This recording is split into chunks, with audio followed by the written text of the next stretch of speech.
les champions de l'Afrique. Allez, allez, welcome to Cameroun. Ça va se jouer et les meilleurs vont gagner. Personne ne bouge. Assez Manoron. Gagner, gagner, c'est la fête au Cameroun. Gagner, gagner, welcome to Cameroun. Gagner, gagner, c'est la fête au Cameroun. Gagner, gagner, welcome to Cameroun. Ici là, dans le pays des lions indomptables, on met ça dedans, toujours dedans. On met la balle au fond. Parole de Nyangono, le lion du sud.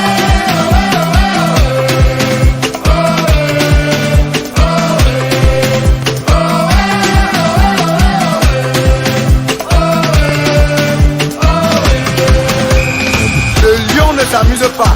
Quand il attaque son gibier, il mange tout jusqu'à sucer ses doigts. On va gagner. Qui a marqué marquera. Qui a gagné gagnera. Qui a chauffé chauffera. Et qui a joué jouera. Gagner, gagner, c'est la fête au Cameroun. Gagner, gagner, welcome to Cameroun. Gagner, gagner, c'est la fête au Cameroun. Gagner, gagner, welcome to Cameroun. Voilà ça. Ça a déjà commencé. Amorti le ballon. Passement de jambes. Pied gauche, pied droite. Soulève la tête mon petit. Mets ça au fond de filet. Frappe à boum. C'est le but. On a gagné. On a gagné. On a gagné. On a gagné. On a gagné. On a gagné.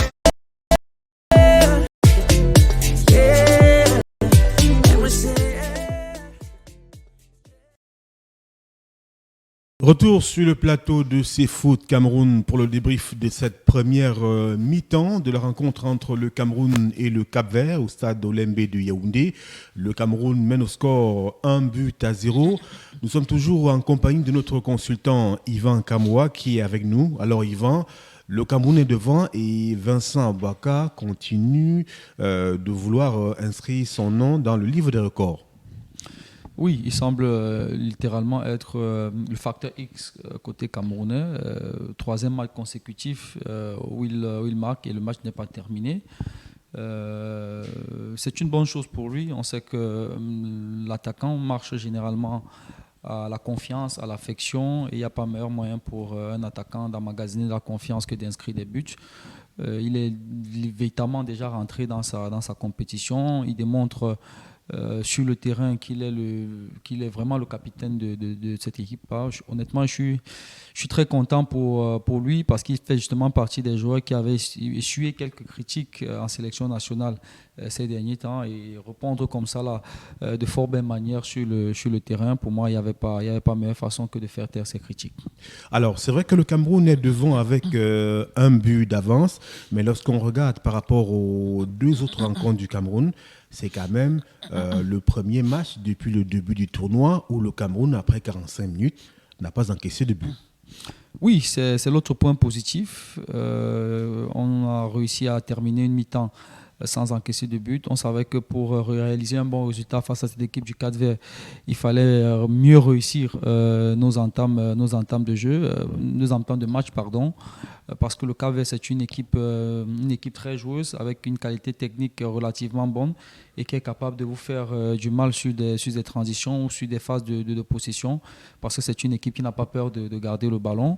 On a réussi à garder nos cages sauves, même si sur la fin de la première période, on s'est quand même mis en danger sur deux ou trois ballons. Mais heureusement, ça a été des avertissements sans frais pour les Lions indomptables. Donc on espère simplement que sur la deuxième période, ils vont augmenter au niveau du compartiment défensif le capital vigilance, et qu'ils vont pouvoir terminer cette rencontre, pourquoi pas, sans encaisser de but, parce que ce serait de bon augure pour la suite de la compétition. Alors, au niveau des 11 entrants, le coach, le sélectionneur camerounais Antonio Conceição avait annoncé quelques bouleversements, mais avait également précisé qu'il n'y aurait rien en profondeur parce qu'il fallait maintenir une ossature.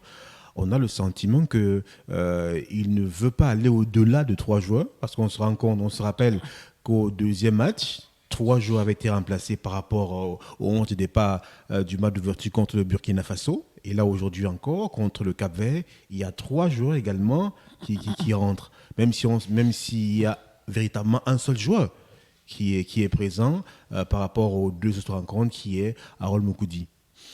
Oui, dans une telle compétition, d'un match à l'autre, on ne peut pas totalement changer l'équipe parce que pendant la préparation, l'équipe travaille un certain nombre de choses. Pendant les matchs, on essaie de tester justement cet ensemble de choses qu'on a travaillé pendant la préparation. Et le risque, lorsque vous faites beaucoup trop de changements dans votre 11 entrants, c'est qu'il y a un manque de cohésion. Or, on sait que la cohésion, on aura besoin de ce facteur si on veut espérer aller loin dans cette compétition-là.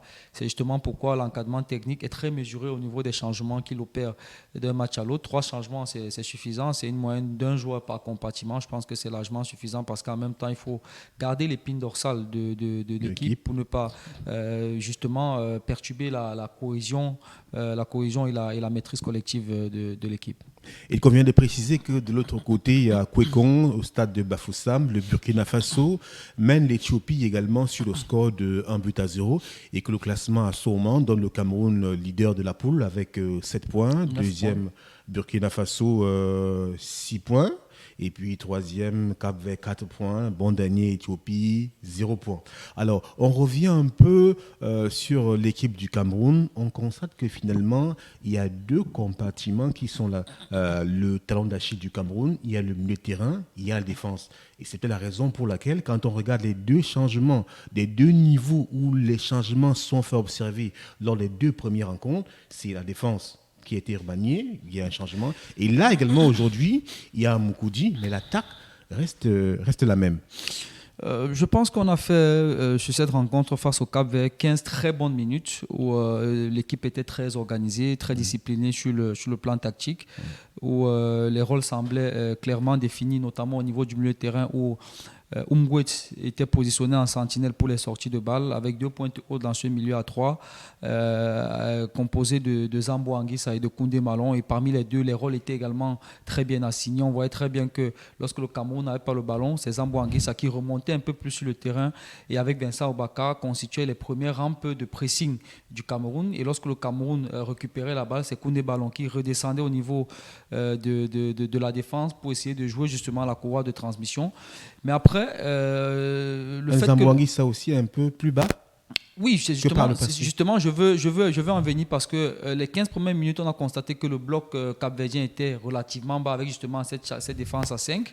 Après la 15e, autour de la 20e minute, ils ont un petit peu modifié leur configuration tactique en passant une défense à 4. On a vu un bloc qui a commencé un petit peu à monter beaucoup plus, ce qui naturellement a mené Zambo Anguissa à reculer un petit peu au niveau de son positionnement parce que le bloc capverdien était également en train de monter.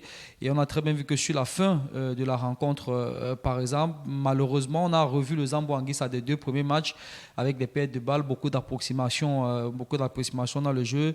Il a manqué de justesse sur quelques ballons où il doit normalement faire des renversements, orienter le jeu en tant que milieu de terrain, il ne le fait pas. Il n'a pas souvent joué dans le sens où le jeu voudrait qu'il joue, malheureusement. Mais je pense que s'il faut revenir à ta question, les 3 milieux de terrain n'ont pas été si mauvais que ça, mais je pense qu'il y a beaucoup mieux à faire et j'espère qu'on va corriger sur la deuxième période. Alors on met le cap sur Yaoundé où le Cameroun affronte le Cap-Vert. Il convient de préciser qu'après 45 premières minutes, c'est le Cameroun qui mène au score, 1-0, but inscrit par Vincent Bouakar, son 5e dans la compétition. On prend les 45 prochaines minutes et puis on vous revient après pour le débrief de la rencontre tout entière.